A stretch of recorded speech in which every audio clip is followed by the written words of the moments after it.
2026 онд ер нь 75% өмнө чадах юм уу? За багш нарын ажил хаялтын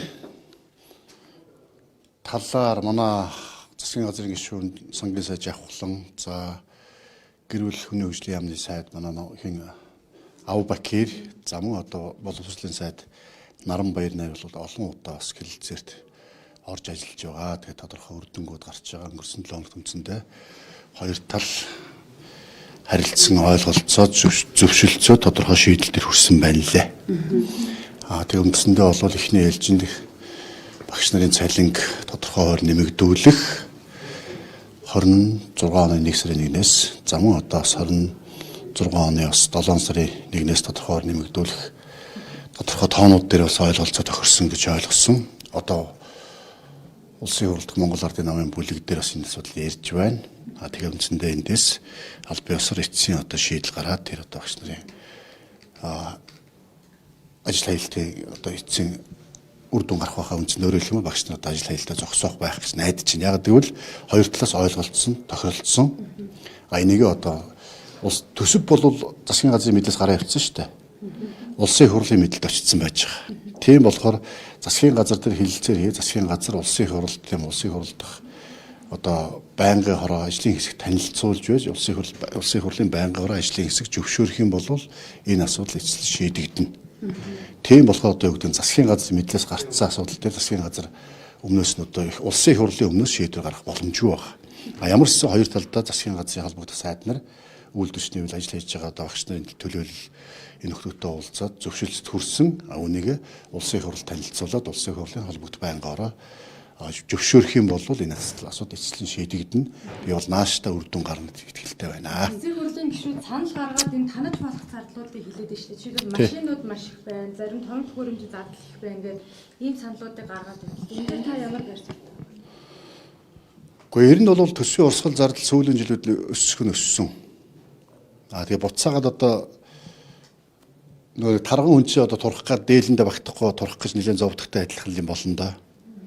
Тэгээ одоо буцаагаад нөгөө зардлаа танах одоо тийм үү энэ одоо хэрэглээгээ багасгах тал дээр нэлээд их юм болох байх.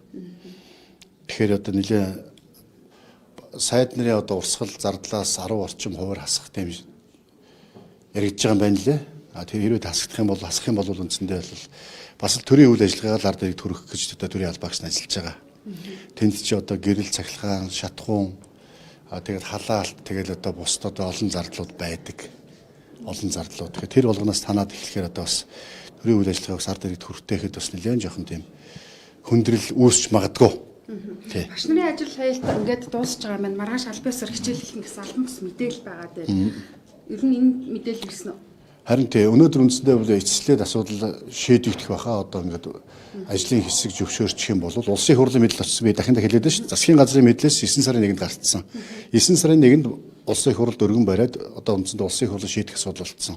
Гэхдээ засгийн газрын гишүүд маань улсын хурл мэднэ бид мэдэхгүй суугаагүй холбогдох сайд нар бол бас л одоо олон хоног олон удаа дараа уулзсаар байгаад шийдэлд хүрсэн. Одоо улсын хурлын ажлын хэсгийн байнгын хороо зөвшөөрчих юм бол асуудалгүй болчихно. Өнөөдөр эцсийн шийдвэр гарч байгаа. Араас нь эрүүл мэндийн сайд салбарынхан бас энэ ажил хайна гэдгээ мэдээлэл өгсөн шүү. Харин одоо бас уулын тэгмэргүй л байгаа юм даа бас тий. Бүгдээрээ л тангар өгсөн албаагч нар ард түмнийхөө төлөө төрийнхөө төлөө бас тий зүтгэнэгээд тангар өгсөн албаагч нар. Тийм болохоор бас улс орныхоо төсөө эдийн засгийн хүндрэлтэй нөхцөл байдлыг бас ойлгоод зөв ойлгоод бололцоо боломжоор л одоо бас улсын хурл засгийн газар хичээж ажиллаж байгаа. Энийг бас нэг хүндэтгэлтэй хандаад асуудлыг аль болох нааштайгаар шийдээд сөргсөн тангарахтаа бас үнж байгаасаа л гэж төгсөж байна. Оюун толгойн зээлийн хөг бууруулах хэлээр нь юу болсон бэ? Оюун толгойн зээлийн хөг бууруулах хэлэлцээр одоо эхэлсэн явж байгаа амжилттай үргэлжилж байна. Тэгээд зээлийн хүү бол буурна. Энд итгэлтэй байгаа. Монгол Улсын засгийн газрын өнгөрсөн 7 хоногийн хуралдаанаас өдөр дамжиг баталж өгсөн. Бид нэр бол зээлийн хөг бууруул анх одоо оюун толгой компани 2009 онд хөрөнгө оруулалтын гэрээ байгуулж байх үедээ Монгол улсын одоо Монгол улсад ноогдох Монголын арданд ноогдох одоо өгөөж нь 53% байна. Хөрөнгө оруулалт компанид ноогдох өгөөж нь 47% байна гэж одоо ярьж байсан. Өнөөдөр бол нэг 26-27% нь Монгол улсад ноогдож байгаа. 74-5% нь одоо хөрөнгө оруулалт компанид ноогдож байгаа. Энэ бол ингээд үндсэндээ анх хөрөнгө оруулалтын гэрээ байгуулж байсан. Энэ үеэс Монгол улс илүү одоо алдагдaltaй байгаа үнийг одоо тийм үү 53% нь хүрэх чиглэлийг засгийн газраас бас холбогдох сайднад хэлэлцээрт оролцож байгаа Монголын талынханд бас өргөсөн байгаа. Тэгэхээр энэ дээр тодорхой агчтай нааштай үр дүн гарна гэдэгт итгэлтэй байна. Зээлийн хүү бурах бах, менежментийн үйл ажиллагааны төлбөр зардал дээр биш, орлого дээр суурлах ёстой. Өнөөдөр их зардал гарах тусмаа их урамшуул авдаг ийм одоо бас тийм буруу тогтолцоотой явж ирсэн юм байна лээ. Тэр үнийг орлого, үр дүн, ашиг нэмэгдүүл түүнээсээ тийм үү урамшуулал үр дүнгийнхаа хувийг авдаг бах энэ лөө шилжих ёстой энэ чиглэлүүдийг өгсөн байгаа. Энэ тал дээр тодорхой үр дүн гарна гэдэгт итгэлтэй байна. Үр дүн гараад эхэлсэн байгаа. Одоо манай зарим нөхдүүд мөн одоо хит попрод нэг айхлахыг айхилдаг, айхлаад л байна. Яг үүрхийг нь бол засгийн газрын гишүүд оюутлогоо одоо эрх бүхий албан тушаалтанд үүрээд гэрээ хилцлийг одоо үг үсэг цэг тасалгүй хийж байна. Тэгэхээр айхилж байгаа нөхдүүд манаас ачаанаас нь хуваалцж үүрээд үүрэлцээс гэж хүсэж байна тий. Тэгэхгүй одоо зүгээр гавьяаг нь одоо айхилт хүмүүст хүрддэг, ялыг нь тийм үүрдэг, ачааг нь үрдэг хүмүүст хүрддэг юм шудраг бас байж болохгүй. Тийм болохоор энэ дэр бас үр дүн гарнаа тий. Айхилсан хүн бусдаа хөндлөнгөөс хүмүүс айхилсан айхлаагүй үр дүн гарнаа.